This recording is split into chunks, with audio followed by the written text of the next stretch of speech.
O amanhã é um jardim. Que ideia, hein?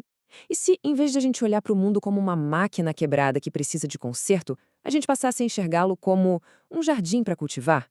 É essa a metáfora central que vai guiar nossa análise de hoje, com base neste material fascinante. Essa é a grande pergunta que muda o jogo. Ela tira o foco do que está errado e coloca naquilo que a gente pode construir. Sai da crítica e vai para a criação. Bom, para a gente entender todo o potencial desse jardim, primeiro a gente precisa dar uma boa olhada na máquina, aquela com a qual todo mundo já está bem familiarizado. É aqui que o conflito fundamental do nosso tempo fica bem claro. Olha só o contraste absurdo entre essas duas visões de mundo. De um lado, a máquina extrativa. Ela funciona na base da extração, da escassez, do poder concentrado. Do outro, o jardim regenerativo, que opera numa lógica totalmente diferente, de circulação, de abundância, de cuidado coletivo. É uma mudança radical de perspectiva. Mas, afinal, o que é essa tal de máquina extrativa? O material de origem usa uma parábola perfeita. Imagina uma fábrica que polui o rio de um vilarejo. O lucro dessa fábrica é construído em cima de um custo oculto, uma externalidade, que todo o resto da comunidade paga com a própria saúde. Nosso sistema atual é basicamente isso. Ele prospera criando custos que não aparecem na planilha de lucros. Ok, mas e se a gente pudesse construir algo diferente? É aqui que a Web3 entra em cena. Mas vamos esquecer um pouco o hype, os gráficos de preço. A ideia aqui é pensar na Web3 não como finanças, mas como um novo tipo de solo, um solo fértil para o nosso jardim. A base desse solo é a blockchain, e o material de origem simplifica isso de um jeito genial. Pensa num caderno mágico compartilhado.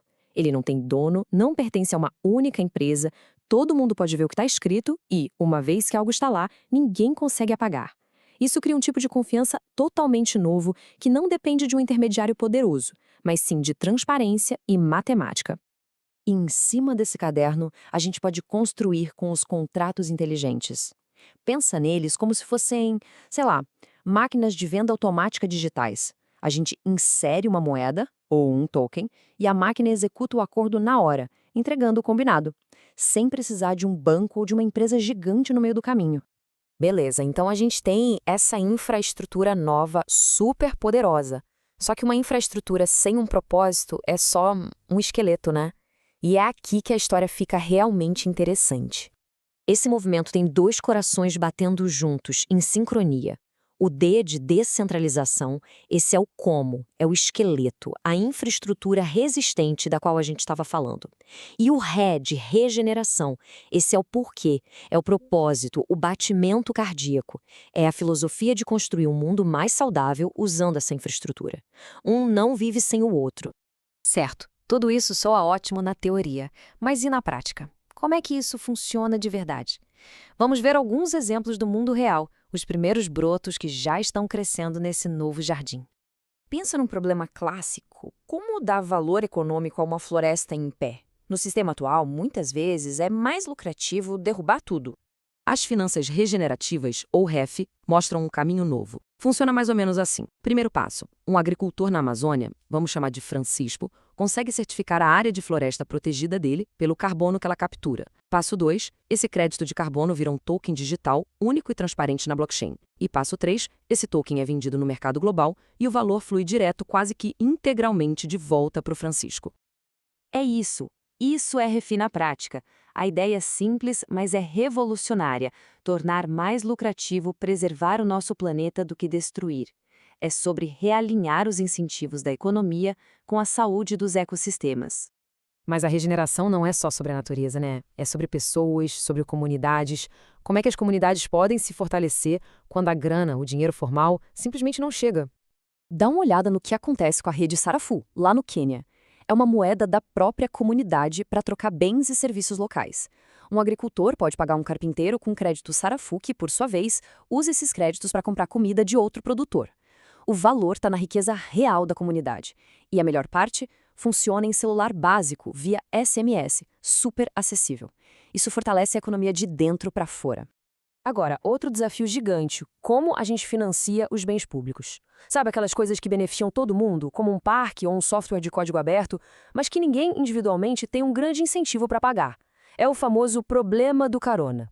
A Web3 traz uma solução bem elegante para isso, o financiamento quadrático. Funciona assim: o número de pessoas que contribuem para um projeto é mais importante do que a quantia que elas doam.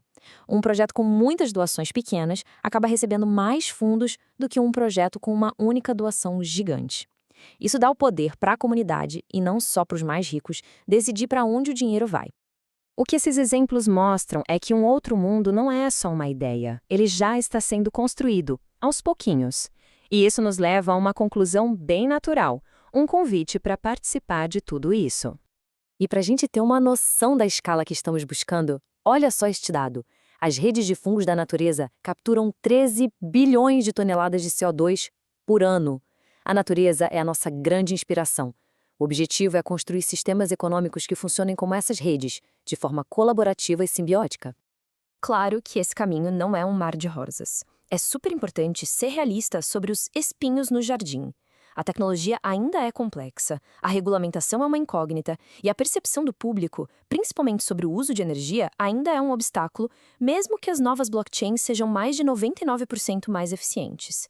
É um mercado que ainda está amadurecendo. Mas sabe, esses desafios não são impossíveis de superar. E o material nos deixa com uma citação poderosa do poeta João Cabral de Melo Neto. Um galo sozinho não tece uma manhã, precisará sempre de outros galos. A mensagem é clara, essa mudança precisa de ação coletiva. A gente tece essa nova manhã juntos. O que nos leva ao pensamento final. Essa jornada toda, de entender a máquina a começar a plantar um jardim, não é sobre encontrar uma única resposta pronta e perfeita. É sobre participação. E o que fica é uma pergunta simples, pessoal e profunda para reflexão. Qual semente cada um vai plantar?